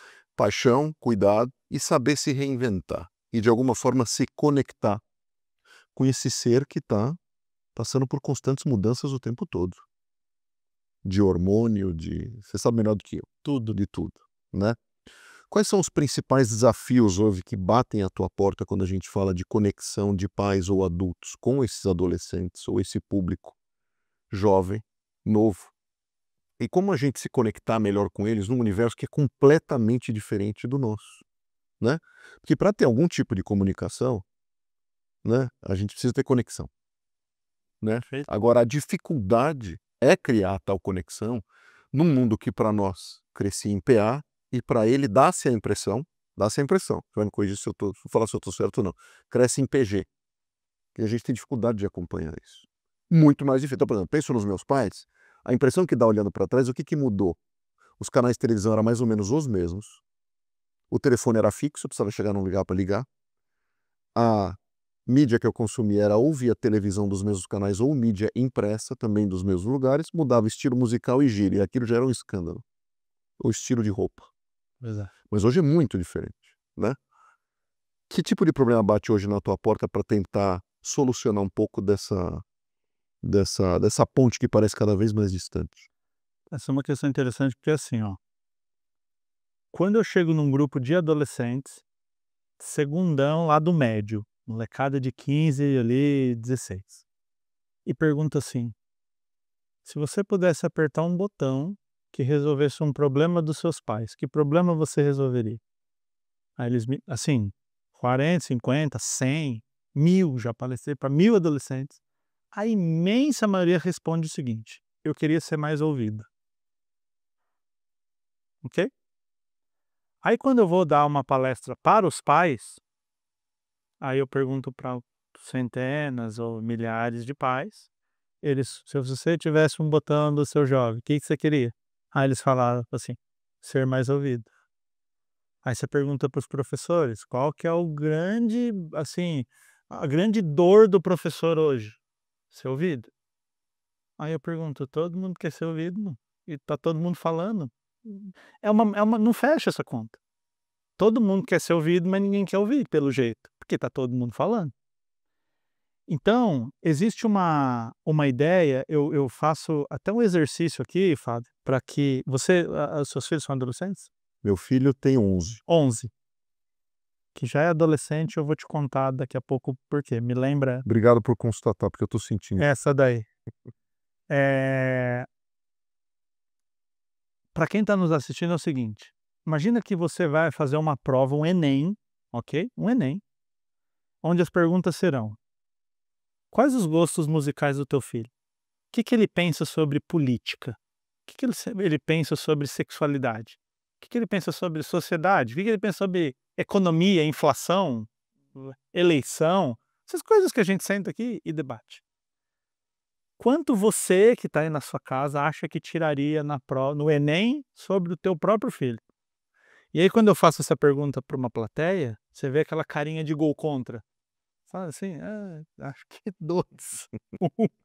Vai eu lá na prova de engenharia. E aí eu pergunto para você, como é que você gera conexão com uma pessoa que você ao menos sabe para que lado vai? Outra coisa, a maioria das pessoas querem ter um filho criança, igual querem ter um cachorro, um filhote, que é bonitinho. Porque o filho criança, de certa forma, o fato dele depender absolutamente de você, uma criança de 2 anos, se você largar ela, ela morre. Ela não consegue suprir as próprias necessidades. Isso te dá porra, uma lição importante, né? Aí quando ele tem 11, ele já começa a se distanciar, ele já não precisa tanto. Ele já come sozinho, ele já fala sozinho, já tem vida social e tal. E você passa a ser você que era o Tarcísio Meira da novela, o personagem principal, passa a ser um coadjuvante. Pô, meu pai é importante, mas tem um amigo, tem um namorado, tem E nem é minha tem a companhia escola, preferida tal, hoje, né? o que é saudável, Claro. inclusive, importante. Eu sempre falo, se você fala assim: "Meu filho não transgride regras com 12 anos", leva no psiquiatra. Tem algum problema, não é o normal, não é o padrão. Precisa transgredir, precisa empurrar a fronteira, deixa eu ver o que acontece. Senão, o mundo não evoluiria. A gente estava falando antes de começar o episódio, as invenções da humanidade, essas coisas loucas. Mano, quem que inventou essa loucura? Sempre, assim, tem envolvido pessoas com menos de 25 anos, que é o que a gente vai tratar por causa da formação do córtex pré-frontal. Então, essa impulsividade, essa descoberta, ela é altamente saudável. Então, quantas coisas hoje você, um homem adulto, tal, uma vida mais assim, né, linear e comparada à vida do adolescente, que não sabe muito o que quer, tal, quanto disso foram escolhas lá na sua adolescência que inclusive você não faria hoje? Se tivesse de novo essa bifurcação, você fala: "Não, não, eu vou optar pelo tranquilo, que previdência privada". Eu Ainda não vou meter eu não vou meter o louco de tudo, mas um dia meter o louco foi importante. Você sabe que tem eu quero falar aqui, não quero falar religiosamente da Bíblia, eu quero falar filosoficamente, a história, problema zero aqui. a própria história da Bíblia que influencia tanto o mundo ocidental. Estamos numa cidade chamada São Paulo, Exato. nome de santo e tal, a gente sabe que a cultura cristã, ela São Vicente. exato, ela faz todo essa questão do mundo ocidental. A gente conhece a história de Jesus lá, o menino Jesus, os 3 reis magos e o menino que nasceu lá, tal. Aí a gente consegue algumas histórias, o menino aprendendo. E tem a história que Jesus, aos 12 anos, ele vai pregar no templo para esqueci o nome, mas para os líderes religiosos lá, Sacerdote? por sacerdotes, e ele se perde de Maria e de José, porque eles foram para um lugar, e lá ele se perde dele, ele fica 3 dias perdido da mãe com 12 anos. Quando Maria, mãe de Jesus, totalmente sagrada principalmente para os católicos, ela vai cobrar o filho dela de 12 anos, que deu um perdido de 3 dias. Aí o que ele faz? Abusado, ele bate boca com a mãe. Ele fala: "Você não sabe que eu estava pregando no templo, no templo do meu pai? Eu estava lá pregando e estava lá fazendo?" Abusado, impulsivo, um adolescente normal, Jesus. A história de Jesus na Bíblia acaba com 12 anos, não tem 14, 15, 16, 18, 22, não tem. Quando que a história de Jesus volta? Aos 30. Então nem a referência de adolescente que a gente, vamos ver como é que o sagrado faz para a gente fazer igual, não existe essa referência. Então ele volta aos 30, já um homem formado, e aí o final da história, né, que se desenrola ali. E aí até brinco, às vezes o editor que foi fazer falou assim: "Vamos tirar essa parte? Isso não é bom um ser sagrado, Mentira. acho que não é muito bom. Foi bem até criança, voltou lá, fez o papel, legal, sagrado, funcionou. Para a gente ver, por exemplo, você sabe o que é um pediatra? Você sabe o que é um Eu sei o que é pediatra? um pediatra. É. Vou falar corintianamente. Não, não, só quero... Profissional da medicina que cuida de crianças até a idade Muito bem. adolescente. Você sabe o que é um geriatra? É o contrário, é o Benjamin Button. Cuida do idoso. Estamos do outro lado da ponta. Você sabe o que é um clínico? Sim. Ok. Você sabe o que é um ebiatra? Ebiatra? É. Não. O que me lembrei agora foi aquele salgadinho Ebicem, porque eu tô com fome. Muito bom. Tem a ver com lagosta, camarão? E o ebiatra é um pediatra de adolescente. Pediatra de adolescente. Exatamente. É um médico, tá? Nunca É ouvi PRN e essas Você coisas. não né? Médico. É. Você não ouviu falar e 99% das pessoas não ouviram falar. Porque parece que o adolescente ele tá num limbo. Do tipo, eu cuido da criança, começou ali 11, 12, eu me escondo, falo, vamos ver se ele não vê a gente aí, passa, vai embora. Aí quando ele fizer 20, a gente pega ele lá na frente e toca a vida. O Shakespeare tem uma frase: quisera que o ser humano dormisse aos 10 e acordasse aos 20, porque só tumultua dos 10 aos 20, né? Aristóteles tem a frase, pô, que o adolescente, o jovem, né, ele não senta à mesa, ele tumultua, ele é movido por impulso sexual, tal. 2.500 anos. Adolescente não é ruim hoje. Adolescente tem essa loucura desde que o mundo existe. Já dizia o Léo Jaime, nada mudou. Exatamente. Aí você pensa, quem fundou a Apple? Voltando à época que a gente estava falando. O Santos Dumont, o avião, essas coisas. Só molecada. Você fala assim, cara, eu vou colocar um negócio nas minhas costas, uma asa, que eu projetei e vou pular de um barranco para ver se voa. Se eu proponho isso para você agora, Fábio, a primeira coisa que vem na tua cabeça é: o convênio cobre? Onde é o hospital mais perto? Qual que é a minha agenda de... Pra Quem que vai eu vou cuidar pular da de um família? barranco, mano? O negócio não faz o sentido. Então a impulsividade, ela pode... por exemplo, o público que mais mata e mais morre é jovem, até 25 anos. O público que mais suicida. Então, Uma coisa de não impulsividade, pensar em ela... consequências é porque não está no prato. Então a impulsividade, ela é boa ou ruim? Depende. Ela faz muita coisa horrível, mas também faz muita coisa boa. E a gente precisa entender. Aí eu, por exemplo, vou lá, eu estava em Caldas Novas esses dias fazendo a palestra para 1.000 professores. E eu falei assim, ó, nós precisamos tirar a ideia que aluno bom é aluno quieto. Aquele demônio pendurando na cortina, ele tem alguma coisa ali que a gente pode canalizar essa energia, que ele precisa ser visto. Ele é um líder, ele gosta de conversar. A tia da limpeza sabe o nome dele. Tem 3.000 alunos na escola, a tia da limpeza sabe o nome dele. A tia da merenda dá 2 almôndegas para ele porque ele é legal com a tia da merenda. O porteiro conhece e tal. Todo mundo conhece. Aqui na escola eles chamam de amiguinho supremo. Amiguinho E supremo. a merendeira dá um tropa mais. Se ganha. Eles falam amiguinho supremo. Amiguinho supremo. Gostei dessa... Aí você pensa, esse adolescente, quando ele chega um dia triste, ele chega lá meio amuado e tal, na hora você já fala assim, Enzo, o que você tem? Na hora, ele tem 5% de alteração emocional, você pega.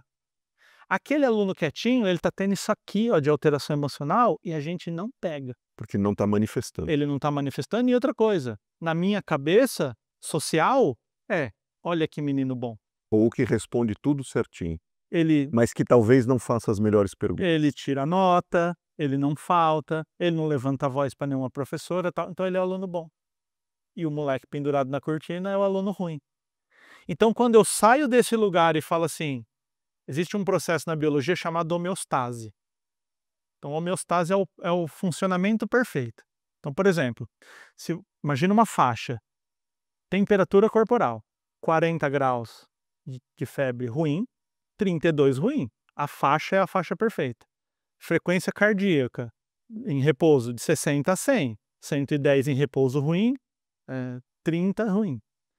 Então, se a gente traz isso para o comportamento, essa faixa, esse aluno da cortina pendurado, eu trago ele aqui, e esse aluno eu trago ele aqui. Eu consigo trazer eles num lugar e não é alinhado, é dentro de uma faixa, então esse aqui vai estar aqui, mas ele vai estar no alto e tal, para conseguir tirar o melhor desses dois perfis. Porque assim, o que é melhor? O que fala com todo mundo ou o que é mais analítico? Todo mundo é importante. Quando a gente vai para a contratação de pessoas, Eu preciso pensar, cara, esse cara, eu mesmo, eu sou um cara que falo muito, tal, chega, expansivo, gesticulo. Me põe para fazer uma análise de local e planilhar. Eu sou péssimo, Não, imagina fazer uma equipe inteira de você ou de mim. horrível, É o papo horrível. da diversidade, que pouca gente fala, que é a diversidade comportamental ou de perfil. Exatamente. A Então, neurociência nos faz contratar os iguais, se a gente não ficar mas esperto, mas não? a própria escola quer que todo dá a mesma prova, é a mesma história e todo mundo tem que ser igual. Aí você pensa assim: "Cara, um vai ser astronauta, um vai apertar parafuso e um vai ser enfermeiro". E a prova, o ensinamento, a matéria é tudo é igualzinha, tudo igual. Então assim, eh, entender como um jovem funciona, saber o que ele está fazendo, ouvir a música que ele ouve, adentrar nesse mundo. Quer ver uma coisa, Fábio, que é banal, mas quem não fizer isso, faz hoje e daqui uma semana me chama no Instagram e fala assim: "Cara, revolucionou a minha vida". Traz os amigos do teu filho para dentro da tua casa. Porque pensa assim, ó, vamos pensar que o teu filho tem um amigo que tem predisposição a alguma coisa ruim. Usar droga, roubar, cometer um suicídio, agressão, qualquer coisa dessa. Provavelmente o teu filho de 11 anos não vai ler e vai falar: "Porra, esse cara tem uma predisposição lá", mas você vai. E não é pra catar esse moleque e botar pra fora da tua casa, é trazer ele pra você entender. "Porra, ele é agressivo, mas por quê? Porque apanha dentro de casa, o pai é nóia, chuta a mãe, Os vive pais nunca estão. num ambiente desgracento". Você pega, por exemplo, isso que a Madá vem trazendo do perigo da internet. Muitas vezes o único adulto que dá atenção para algumas crianças, o único, é o abusador. Ele é o único que dá atenção. Então a criança não tem atenção de ninguém. Quando ela encontra um que dá atenção, você é bonito, você é legal, nossa, que incrível, tal. Ela desarma. Cara, tá desgraça feita na vida de uma criança. Porque o abusador é a única pessoa que dá atenção naquilo. Então é assim, ó, uma criança tratada com carinho e atenção e os pais presentes e conhecendo e tal, tal, tal, garante que ela não vá sofrer um abuso? Não, mas diminui muito a probabilidade. Se a gente trabalhar com probabilidade. Se eu andar na calçada eu vou ser atropelado? Pode isso ser, mas diminui. Se eu andar no meio da rua a chance aumenta muito. Exponencialmente. Agora, se você, tem um filho e não dá atenção, não consegue entender, não consegue conceber, não consegue entender o que é valor para ele. Eu gosto sempre de contar uma história, eu tenho um amigo chamado Maurício e também cito devidamente autorizado por Obrigado, ele. Maurício. O Maurício tem uma história muito boa que é o seguinte, ele tinha um sonho de ir pra Disney, desde moleque, casou com uma mulher que tinha o sonho de ir pra Disney e falou: "Porra, achamos, vamos fazer pra Disney". Aí tiveram uma filha. E a filha falou: "Pô, a gente vai levar a menina na Disney com 1 ano, não é legal, não vai lembrar", enfim. Esperou ela crescer. Quando ela tinha 7 anos, eles foram pra Disney. Realizaram o sonho. Imagina a criança, 7 anos na Disney, cara. Pequena Sereia e a princesa vem e põe na coisinha lá. O rolê da vida, ápice do entretenimento no mundo, Disney. Foi no Não dá rolê. para comparar com nada. Nada. Dá pra comparar com Não nada. dá. Voltaram para o Brasil, foram numa festa da família e alguém lá, um parente, falou para a menina: "Oi, e aí, foi lá para Disney, o que que você mais gostou?" Ela falou: "Ah, teve um dia que a nossa roupa estava suja no hotel, eu e o papai fomos na lavanderia. Eu e o papai, a gente colocou a roupa e eu apertei lá e liguei. E do lado de fora tinha uma amarelinha. A gente ficou eu e o papai jogando amarelinha, brincando de amarelinha enquanto a roupa lavava. Foi a parte mais legal da viagem." Então, assim, pra mostrar, cara, assim, Disney, dinheiro, tipo assim, eu sei quanto custa pra ir pra Disney e tal. Uma criança de 7 anos, ela não tem essa percepção, essa visão. Sabe o que que é valor pra ela? Ela ficar com 1 minuto com o pai. E aí tem uma técnica que eu sempre levo pro pessoal que é assim: pergunte pro seu filho se ele se sente amado por você. Faz essa pergunta. Ele vai dizer sim ou não. Aí você pergunta assim: "Por que que você me deu essa resposta?" Ou seja, o que que eu faço que faz você se sentir amado ou faz você se sentir não amado, que também é uma possibilidade. E se surpreenda muito com a resposta. É. "Ah, o dia que você faz pipoca pra mim à noite", e você pensando: "Pô, vou comprar um carro, vou levar, né, um tênis, um celular", Uma skin do Fortnite. põe o skin do Fortnite, Não. né. É fazer pipoca, é a presença, é quando a gente faça o teste, assim, Eu falo assim, seja um cientista, todo mundo está me assistindo, não acredita em mim. Pega o seu filho na tua casa, que eu não conheço, nunca vi, testa e vê o que ele vai falar. Eu perguntei, eu tenho uma enteada de 16, a Lubs. Larissa, né? Nós chamamos ela de Lubs. Aí eu e a minha namorada perguntamos para ela, ela falou para minha namorada, eu me sinto amado quando você me leva junto com você nas suas atividades. Tipo assim, um sabadão, tá só, às vezes eu tô dando uma palestra, a mulher falou, cara, vamos num restaurante ali, num samba, comer uma feijoada, assistir um samba e leva ela junto. Isso para ela é demonstração de amor. Foram os momentos que mais criaram. Meu pai faleceu há pouco tempo, né? Foi uma grande referência para mim. Os momentos que mais na minha infância criavam conexão minha com meu pai, sábado de manhã, tomar café na padaria, pão com manteiga na chapa, cafezinho. A minha era todinho, que era o chocolatado lá. E ele tomava o café, porque criança, café. Aham. Aí era lavar o carro, sapateiro, alfaiate, banca de jornal, que ele comprava o jornal e eu comprava a revistinha do Jacques Cousteau, para depois juntar os fascículos e formar o livro, ou enciclopédia Conhecer. Lembra disso? Que demais. E aí parar de volta na padaria, na volta tinha direito a uma coca vidro no canudo. E, com sorte, ele era um cara bem humorado, passear com ele no carro, na época ia na frente, né? Que ninguém naquela época, né? Vamos falar a verdade, raiz, sem cinto, baixar o vidro e brincar com as pessoas. Principalmente casais que estavam namorando. Fulano, ciclano, meu pai era assim. E eu fazendo igual. Aquilo pra mim era a melhor coisa do mundo. Quantos anos você tem? Eu tenho 47. Você tava com quantos anos? 5, 6, 7. Tá entendendo? Então é uma memória tão... Se eu perguntar para você assim, o que você almoçou quinta-feira passada? Você fala, não faço a menor ideia. Mas você tem uma memória de 40 anos, viva, e viva assim, no canudo, baixar o vidro. Então cada detalhe ali era tão maravilhoso que o cérebro falou, cara, isso é muito legal, grava tudo. Aperta o REC 2 vezes para gravar. Por isso que eu digo que eu tenho uma memória com o meu pai. Meu pai é felizmente vivo, né? O meu pai é um cara da roça, pedreiro, nunca estudou neurociência, meu pai, né? Veio do interior de São Paulo, é da região de Tupã, aqui no interior de São Paulo. Uma vez eu... Mas a referência corintiana, tá vendo? Você não consegue escapar. É verdade. Inclusive fez o gol no São Paulo 90 lá. Dono de posto de gasolina em Tupã. O clássico, né? Tupãzinho. Você sabe, um parêntese rápido, eu evito nostalgia. Você fala, o mundo era melhor, não é nada, o mundo é bom hoje. Claro, o cara morria com 40 anos, o mundo era bom. Mas o futebol é duro, né? É duro. O futebol era bom, assim, você pega aquela Copa de 94, você fala assim, pô, o goleiro do São Paulo, o goleiro do Flamengo, tipo, hoje é triste de ver. Você vê em 2002, Dida, Rogério... Os melhores caras do mundo jogavam aqui, cara. E Dida, Rogério e Marcos. São Paulo, Corinthians e Palmeiras. Exato. Imagina hoje o Rafael, o Hugo e o Everton para a Copa. Impossível de se pensar. Não. Fecha parênteses. E uma vez eu tinha uns 5, 6 anos e eu tava com um pesadelo. E aí eu levantei, a gente morava numa casa que só tinha um cômodo assim, né? Então dormia todo mundo no mesmo cômodo. A casa tinha mais cômodos, mas nós dormíamos todos no mesmo, na sala. Aí eu levantei do meu colchão e fui até a cama dele, acordei ele. Falei, pai, eu tô com um pesadelo, tem um monstro.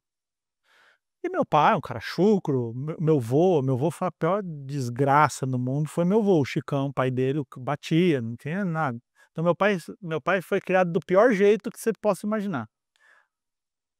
Meu pai poderia falar assim, moleque, menininha, que fica sonhando, isso aí não é coisa de homem, essas bobeiras. O que ele fez? Ele falou assim pra mim, sabe o que você vai fazer? Você vai sonhar que eu tô lá no teu sonho. E eu bato no monstro, eu sou mais forte que o monstro. E eu ia lá e dormia em paz, porque meu pai estava me protegendo do monstro do sonho. Então são memórias que vão guardar. E assim, ó, o filho, ele é ou 100% ou muito perto disso, dependendo de você, 10 anos, cara. Você tem 10 anos para ter esse vínculo. Na outra faixa de 11 a 20, ainda tem vínculo muito, só que é outro. O que acontece muito, Fábio, é assim, eu não peguei meu bebezinho no colo quando ele tinha 3 anos. Agora ele tem 12, eu vou pegar no colo para pagar aquilo que eu não peguei. Com 12 não serve mais pegar no colo. Esse dinheiro não vale nada hoje. Não vale, exato. É uma moeda de cruzar. Foi. Ótima analogia, já vou levar para as minhas. Gostei. É uma nota de cruzeiro, serviu muito lá atrás, mas hoje não serve. O que serve para alguém de 12? tipo a música, a transgressão, essa A coisa. resenha. A resenha, exatamente. Inclusive, uma vez eu falei balada, falei para os caras assim: você chega na balada com essa tua cara aí, você acha que se você não souber conversar com as meninas? Aí um aluno levantou a mão e falou: professor, o que que é balada? Eu falei: vocês não vão pra balada? Isso aqui. Aqui não, né? Aí eles falaram assim: não, professor, isso aí chama resenha, e quando é forte mesmo é arrevoada. Revoada? Essa eu não sabia. A Quero revoada lá. é tipo assim, o rolê. Sabe Bom, quando a gente ia pra vai balada maior. e o pau torava? E fala: mano, o rolê foi louco, agora é revoada. Então, cara, é você gerar essa conexão, ouvir, trazer para perto de você, né. Eu tenho uma amiga, a doutora Gislene Rocha, que é uma nutricionista, maravilhosa inclusive para você trazer, porque ela fala da nutrição comportamental, Que legal. né. Vamos chamar assim. O Aliás, nome dela é? Gislene Rocha. Gislene Rocha. Isa, me lembra, porque eu prometo as coisas no podcast, depois eu esqueço Não, mas agora tá em vídeo. A gente faz isso e para depois fico a gente mentiroso, faz isso para depois tá. chantagear. Tem 2 profissionais que eu indico muito, que é a doutora Luana Pombo, que ela é uma psicóloga de adolescente, incrível, e a Gislene Rocha. Eh, a Gislene fala que o adolescente é um petit gâteau. Você olha, tá pronto. Quando você abre, ele tá cru dentro. Então o seu filho de 11 anos, você vai começar a perceber que ele tem comportamentos assim, cara, homem, mas cadê aquela criança que morava aqui? Foi embora, não existe. Agora é um homem, que tipo, tem postura de coisa de homem, Tudo, certezas. mas dentro é inseguro. Precisa do pai estar junto, precisa da mãe, precisa do apoio, precisa ser ouvido, precisa ser compreendido, né. Então quando você dá isso, e isso é uma coisa contraintuitiva, porque muitas pessoas pensam assim: "Se eu ficar dando todo o apoio, eu vou criar alguém que não sabe se virar na vida adulta". Autonomia. Autonomia. Mas é exatamente o contrário.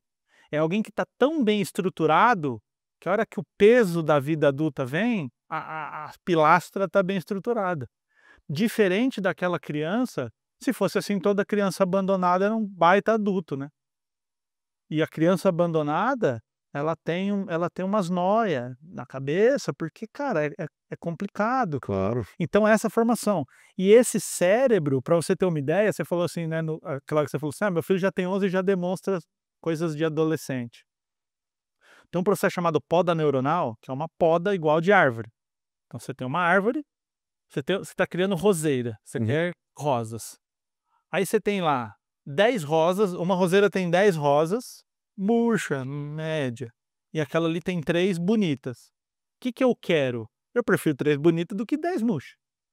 Para que que a poda serve numa árvore? Você corta galho seco, você corta a planta que está meio murcha, a flor murcha, para que aquela seiva se direcione àquilo que é bonito. Então eu podo para crescer mais, é contraintuitivo. Eu corto para o crescimento ficar melhor. Então o cérebro faz esse processo 3 vezes na formação. Então quando um bebê é concebido ali, o óvulo e o espermatozoide até os 2 anos de idade, a ciência chama de 1000 dias. Que inclusive transtornos do neurodesenvolvimento, autismo, TDAH, acontecem nesse Eles processo. estão nessa janela. Acontece nesse processo. Tanto que muitos pais começam a ver os sinais nesse momento. E tem o tal do terrible two, quem tem o filho dos 2 anos fala: "Mano, 2 anos começou agora, é um adolescente na criança". Por quê? O cérebro dela chega nos 2 anos e fala assim: "Bom, vamos fazer o seguinte, limpa conexões que são pouco usadas e mantém conexões que são bastante usadas. E remodela para a gente entrar na segunda fase, que é dos 2 aos 7. Otimização. Otimização. Eu não quero ter mais conexões, eu quero ter conexões melhores.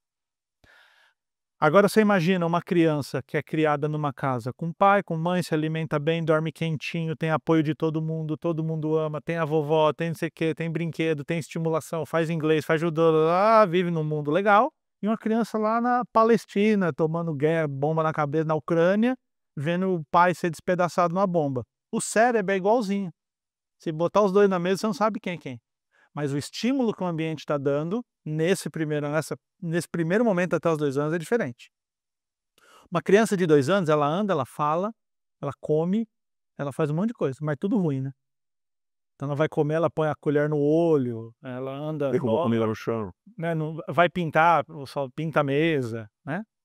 Quando ela, dos 2 aos 7, ele vai pegar aquilo que foi aprendido nos 2 e vai refinar. Agora ela vai aprender a pintar dentro do solzinho. Ela vai aprender por exemplo, eu abro, eu falo, eu calo, eu sabo. Ela vai no padrão. Agora ela vai começar a entender o que que é exceção.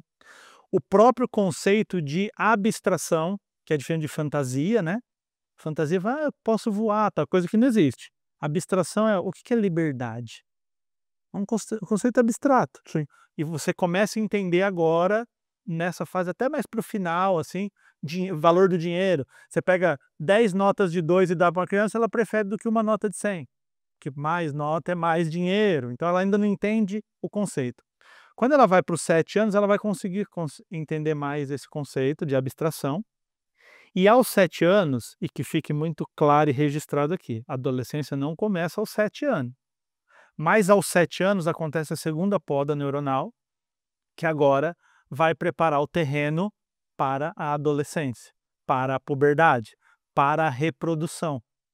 Então uma criança de 7 anos, ela ainda não tem sensações sexuais, o sistema reprodutor está lá, mas ele ainda não é ativado. E quem não ativa não é o sistema reprodutor, é o cérebro. Então você tem, por exemplo, o hipotálamo não libera os sinais para que aquilo funcione.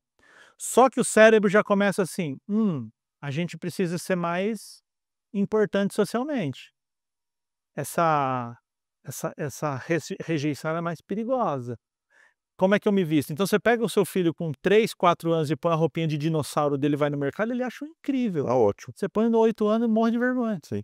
Porque porra, vou pôr no 8 anos, queimar o filme. Conexão, tribo, turma, E aí agora ele começa a pertencer. entender exatamente, nessa fase do 7, até os 12 mais ou menos, que aos 12 vai entrar na fase mesmo aí de fato a reprodução, porque a reprodução muda a tua prioridade.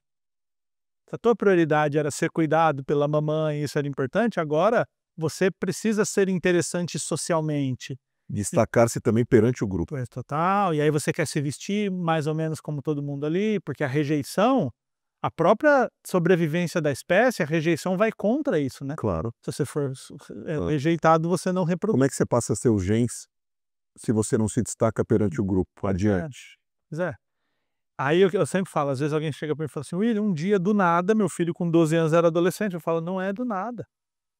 Começou lá com 7. Você só não estava prestando atenção. Você só estava achando assim, meu filho é assim mesmo, Molecão. é a criança, eu só consigo ver. E aí tem uma brincadeira que diz assim, né, a mãe vê com a metade e o pai vê com o dobro, né. Pega um moleque de 8 anos para falar assim, já dá para carregar um cimento já, né, tipo assim, e a mãe fala: "Ai, meu bebê, pega meu caminho", tal. Já podia estar trazendo dinheiro. Não é um padrão, obviamente, a brincadeira, mas é uma coisa muito comum de se ver, né, essa coisa bonita da mãe, da proteção e tal.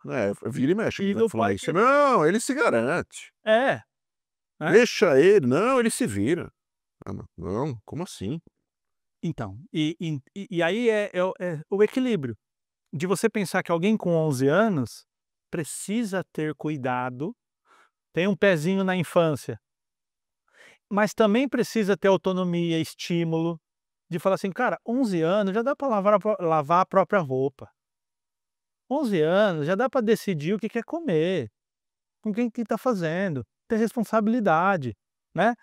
Uma vez eu estava numa reunião de pais e uma mãe falou assim: professor, mas meu filho tem 14, será que ele consegue lavar roupa?" Eu falei: "Minha senhora, se eu ensinar um macaco a lavar roupa, ele lava. Apertar o botão, botar o sabão e amaciante, teu filho entra em site proibido, teu filho fala um monte de coisa que não pode. Ele vai saber lavar roupa. Só que o que vai acontecer? Ele vai exagerar no amaciante, vai pôr pouco sabão, vai pôr ciclo de máquina cheia para lavar uma camiseta. Ciclo longo para 2 pratos. E aí é você chamar e falar assim: ótimo, muito bom, lavou, mas você viu o tanto de água que gastou? Tem aqui, ó, botar um pouco a água.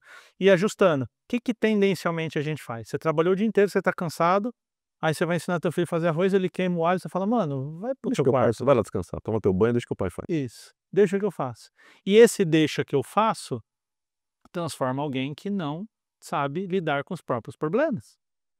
Mas não que eu tenha que soltar e falar assim: ou você aprende a fazer arroz ou morre de fome.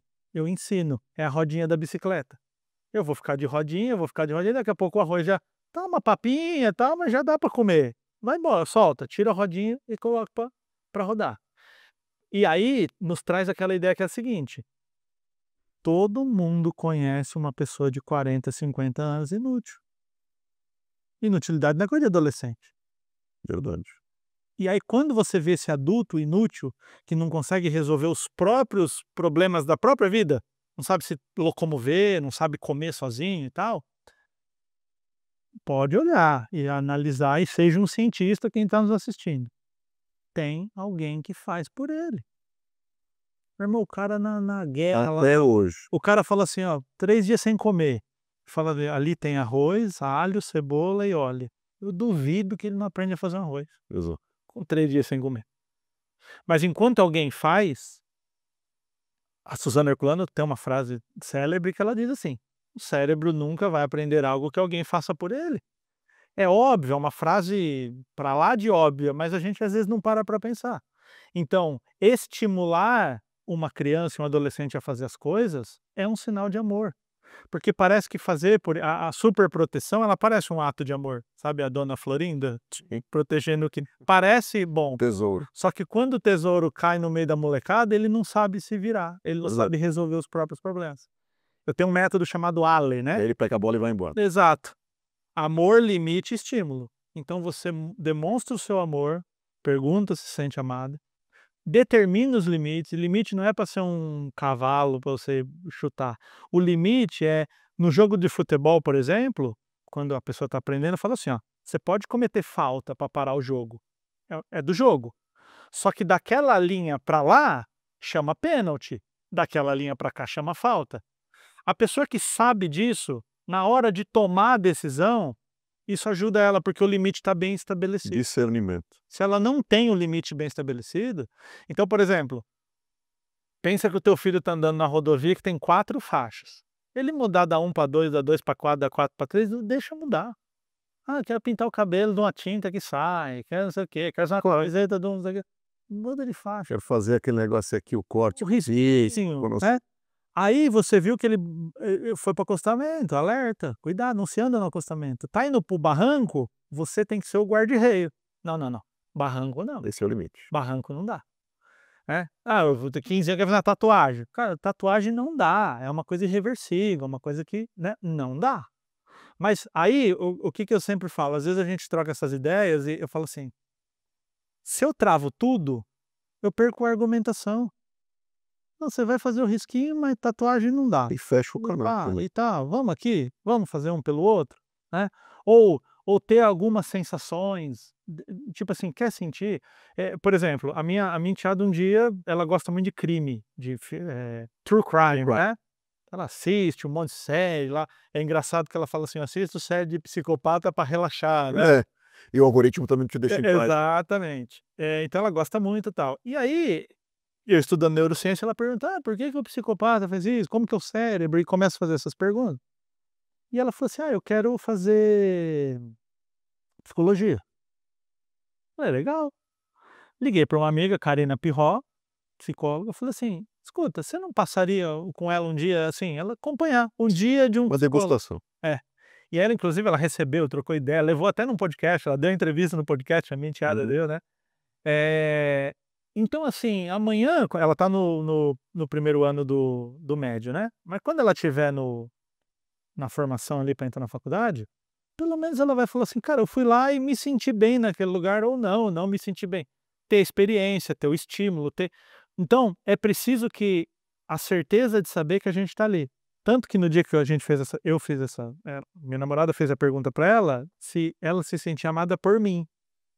E ela falou, eu me sinto, inclusive eu me sinto quando ele se coloca à minha disposição e quando eu preciso ele de fato. Sabe assim, conta comigo. E é o dia que dá o BO, agora não dá e tal. E aí eu falo para ela, você é minha prioridade. Nada é mais importante que você. Tem que gravar um podcast, você tem uma crise de ansiedade? Fábio, eu tô com uma crise de ansiedade, cara, isso aqui é prioridade, né? E ela sente isso. E isso foi o que ela me disse, que ela se sente amada. E tipo assim, cara, é impressionante, quando eu preciso desse cara, ele tá comigo. Ele tá perto, ele me escuta, ele me orienta e tal. E eu acabo sendo, porque a mãe faz um papel de mãe, cria muito bem, faz tal. Uma mãe, né, pesada, né? Castigo e tal. E aí eu sou a ONU. Entro lá para negociar Mediar. os termos de paz. Acordo. Não, espera aí, mano, um mês é muito, vamos reduzir essa pena aí e tal, né, para conseguir dar isso. Então, eu vejo que a escuta, Fábio, o inserir no mundo, trazer os amigos, entender o conceito. Isso que você brincou agora, assim, o moleque que ganha 2 marmitas lá é aluno, 2 almôndegas, 2 misturas. Você falou Bom. aluno modelo? Você falou aluno Ou não, o da merendeira? é, O amiguinho supremo. amigo supremo. Isso mostra que você está inserido no mundo dele. Então quando você fala amigos, lá o amigo supremo, chegou aqui, Colorinha, eu sei quem é. O amiguinho me supremo. dá 2 bifes aí, porque esse aqui é o aluno supremo e tal. Você entrou na zoeira. Que é o momento que, inclusive, além do teu filho se sentir muito confortável em contar as coisas para você, às vezes você vai ouvir as coisas dos amigos dele. Eu ouço, os amigos dele estão sempre em volta de mim porque eu sou esse cara, porque se eu também não tô dentro do contexto, eu fico completamente E a desconectado. hora que você vê um moleque desse indo pro barranco, você consegue trazer ele de volta. Você consegue falar: "Mano, onde você acha que você tá indo? Eu sei, tua vida, a mãe abandonou". Não, e eu gosto deles, assim, genuinamente. Isso, Eu adoro ver eles juntos e me traz uma saudade também da minha, pois claro. é. E você sabe o valor O que é ter um valor. pai tão perto e essa coisa Super. toda e Eu tive tudo esse isso, privilégio aí. né. Então, assim, genuíno interesse. Você fala assim: "Eu sou interessado na vida do meu filho", assim como se nós estivéssemos falando de relacionamento amoroso, eu ser genuinamente interessado na vida da minha namorada, faz a gente ter um relacionamento melhor. Claro. Quando eu vou na conquista ali, que a gente tá aquele momento, o que que ela gosta? Deixa eu ver aqui na rede social, pô, gosta de viajar, gosta disso, gosta daquilo, e a gente vai propor É a aquela mesma dinâmica é a que a gente tá mesma falando com dinâmica. o adolescente. Exatamente. Falar em legítimo interesse e genuíno interesse, a gente vai ter que marcar a volta do William pra 4ª temporada, que é impressionante o que a gente tem de coisa pra falar. Infelizmente o tempo é exíguo, porque eu tenho tanta coisa pra perguntar pra ele aqui que eu tô amando. Deixa eu te falar uma coisa, para o pessoal te achar, William, e até pra você prometer o seu retorno, já que você falou tanto da Isa e da turma do agendamento não sei o quê, passa tuas redes. Que eu vou Se ferrou. não for chamado, eu vou expor. Passa a tua rede. Esposa de Que nós vamos tratar de relacionamentos e também do ambiente de trabalho, que é isso que eu quero falar com você no nosso próximo encontro. Passa tuas redes pra turma te achar e ver teus conteúdos. Às 6 da manhã. Só uma coisa importante, prometo ser muito rápido. O negócio da Apple é o storytelling e a coisa sendo colocada um pouquinho todo dia. Não se faz uma marca em um mês. Esse imediatismo do mundo de hoje. A Apple tá fazendo essa coisa do design, faz 30 anos. Só porque ficou uma área aqui falando Não, e assim, tem tudo a ver com a tua consistência das fecha o 6 da manhã, assunto. né. Isso. Tem tudo a ver. Que eu Essa sou o coisa. neurônio falando: "Fecha o assunto". Bom, o assunto da Apple você deixou em Tá aberto. vendo, apesar da idade, você Eu ainda prometi, eu prometi e fiz isso. Assim, ó, Instagram, LinkedIn, Facebook, Orkut, ICQ, todas as Nossa. redes sociais todas as redes sociais você me acha como William Borghetti. William Borghetti é um nome péssimo para se escrever. Então, Bem pior, hein. na lupinha sim, mas eu vou Chamaram de Alborguete? muito, e principalmente no Paraná. É. E no Paraná minha mãe é do Paraná. É. No Paraná tem o Al Borghetti que foi muito famoso, Sim. e a Cida Borghetti era vice-governadora Verdade. e foi governadora por um período, né, que o governador, eu não lembro quem, acho que é o Beto Richa, talvez? Ué. Ele saiu para Bicho candidatar a alguma o que coisa, falava Viva Curitiba? e ela ficou como governadora. Então quando eu vou no Paraná palestrar alguma coisa, é a pergunta que o pessoal me faz. Falou: "Eu tô mais pra Al Borghetti do que" Mais pra Alborguete, é, também acho. mas assim, Al Borghetti um clássicaço. Isso exato. É, De brasileiro. mas me encontra em todas as redes sociais, e se você colocar neurocomunicação lá no Instagram, é a primeira rede que aparece. Eu sou muito mais ativo no Instagram. Você responde mensagem da turma no Instagram, por exemplo, o cara que tá assistindo aqui que fala assim: "Cara, eu tô apaixonado por esse tema, eu quero estudar neurociência". 100% das mensagens que chegam no Instagram eu respondo. Boa. Neurociência, neurocomunicação, dúvidas, qualquer coisa, entre em contato com o nosso amigo aqui, porque é uma aula.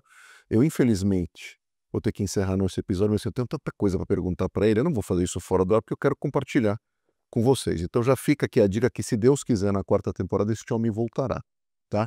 Pra gente tratar de mais assuntos. Ele vai voltar com o conceito lá do amiguinho supremo, que ele vai adotar para ele, e também da moeda. Naquela época a moeda não valia nada. Então isso ele vai levar, pelo menos alguma coisa ele leva Isso é muito aqui do bom. nosso podcast. Cara, foi um prazer te Você vê, com um país desenvolvido, assim, você faz essa piada com o dólar, Viu? Funciona. Mas aqui a gente sente a temperatura da funciona. Cara, Fala, prazer te Fábio. conhecer. Obrigado por ter vindo, viu? Tamo junto. Foi um prazer enorme, mas vai voltar.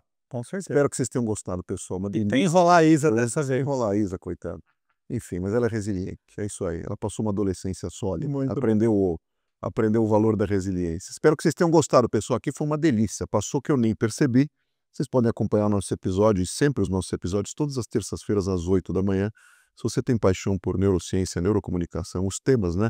E os meandros das relações da comunicação humana, compartilhe esse episódio com os amigos de vocês, que de fato foi uma aula. Um beijão e até a próxima. Tchau, tchau. Valeu.